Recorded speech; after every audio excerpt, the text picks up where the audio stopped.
a wrinkle over a vast and mighty forehead of time, a king of espionage, disguise, and charisma.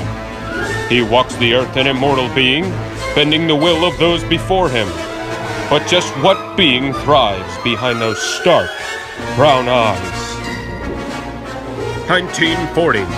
A young, eager recruit joins the Battle of Dunkirk and realizes his potential in combat, having destroyed a plane with nothing but finger guns, sound effects, and a couple of Jägermeisters. Seeing as he has influence on the other soldiers, he amasses an army of his own to cleanse the planet of weak forehead, forming the infamous Namunist Party, ruling as an iron fist over the people of Tashpointo, until he, got bored of his men begging for food and switched sides for a few years. Yeah, I'm sure it's nothing personal, it just happens.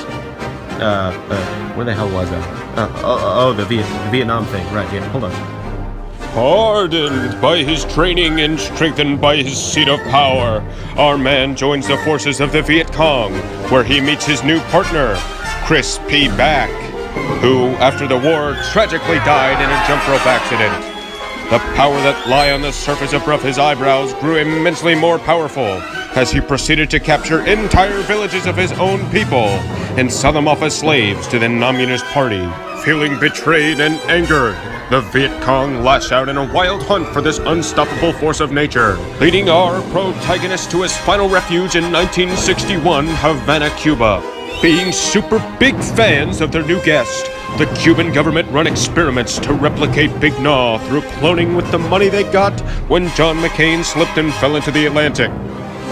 Being as mean and ornery as the original Big Gnaw, the two clones were quickly recruited to the Namunist Party to serve as personal bodyguards and body doubles.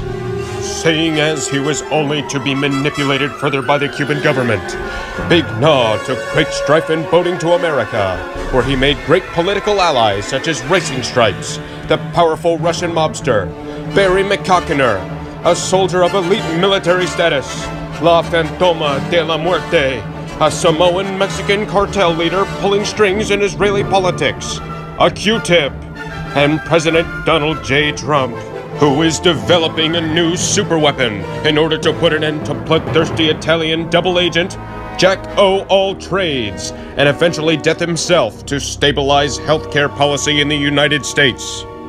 After a classified meeting with the president, Big Gnaw received special training from the best a president had to offer, leaving him a master of stealth, a deadly range master with a 100 billion caliber baby head seeking heat missile launching 1080p outlawed M16 AR-15 slug capacitor, machine murder with extra bump stop stabilizing back seeking incendiary rounds so that his victims can't run away.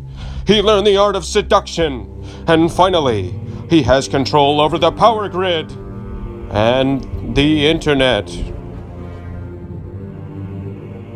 I'm probably not going to college now because I made this stupid-ass video.